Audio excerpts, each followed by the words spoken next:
today here at Nixon Field. It is Burns from South Carolina against Apopka from the great state of Florida. Great atmosphere there, wonderful place to play games. And, their fans and our fans, the people that made it from Apopka and made that long trek, that's a big deal. And so when you would see a play go our way or their way and you'd hear the fans get involved or, the pregame music that was playing and just all the things that make the atmosphere what it is, it was definitely special.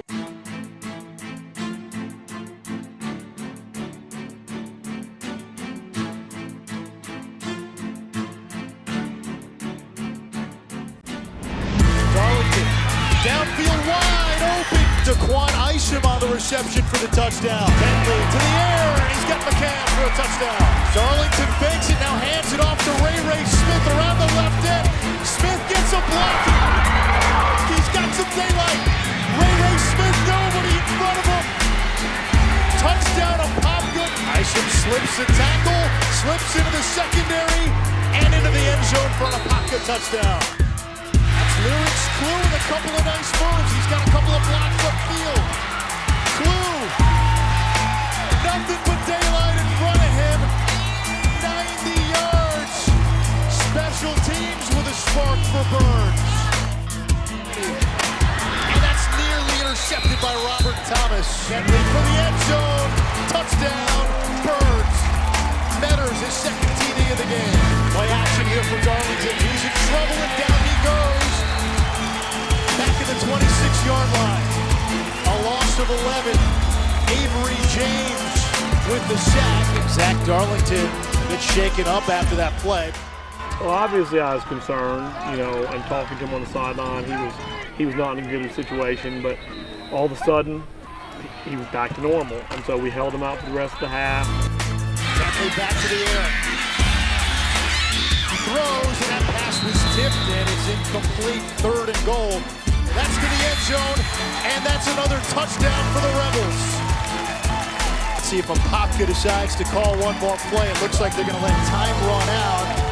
And Burns with a ton of momentum as the pendulum swung violently in their direction in the final minutes of that second quarter. A kickoff return for a touchdown, a block punt, some quick strikes, and Burns with a 2-touchdown lead going to the break. We met at halftime with the trainers and with Coach Delgado, my wife and I, and really thought about what we wanted to do, decided to give him a chance in the second half. The game plan was going to be not to run him much, try to protect him a little bit, but he seemed back to normal, good as new. He wasn't showing these symptoms or anything. We're over there in the field in halftime. We said, we can do this. We're a second half team, and we got the spark, and we keep fighting. We don't ever want to give up. Once they score, y'all stop having fun.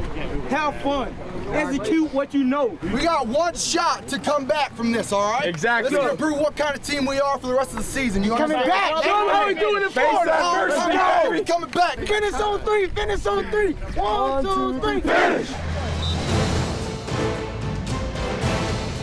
Short kick taken by Najee Bowens, and Bowens across the 30-yard line to 32. Bentley throws, another touchdown. It's McCann, his second TD grab of the game. No more. Let's finish this thing. Let's get after it. Okay. 44-20.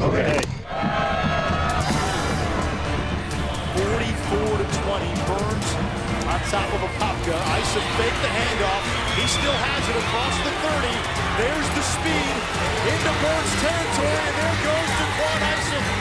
94 yards, a kick return for a touchdown.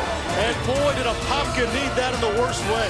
Still 31 seconds to go here in the third quarter. Play action. Bentley over the middle into double coverage, and that's intercepted. Robert Thomas picks it off. And Thomas takes it back up to the 44-yard line. So you can't start a fire without a spark. Apopka, a little bit of a spark, a special teams touchdown, now an interception. There's the pressure. Darlington escapes. Throws in the end zone. No signal, and now they signal a touchdown. Toxic in the up back, this time a play action fake. Darlington on the run. Apopka quarterback Zach Darlington was hit on a sideline play. It was a clean hit. There was no flag. What happened after has all of us holding our breaths. Darlington went down, stayed down, did not show any signs of movement. I knew what had happened. I knew he'd have a concussion. I knew he'd be okay. I appreciate the people with their reaction to things, but the helicopter, the backboard, the neck brace, all that stuff, I knew that wasn't going to be needed because I know him. It was just really heartbreaking that one of our main leaders on the team. We've seen stuff like that before because Zach's had a history of injuries, but we've never seen it like that. And so yeah, it was definitely, you kind of took us aback. And I mean, at one point it kind of rallied us to, we need to play for him. I felt like we had to fight harder because he lead us through everything.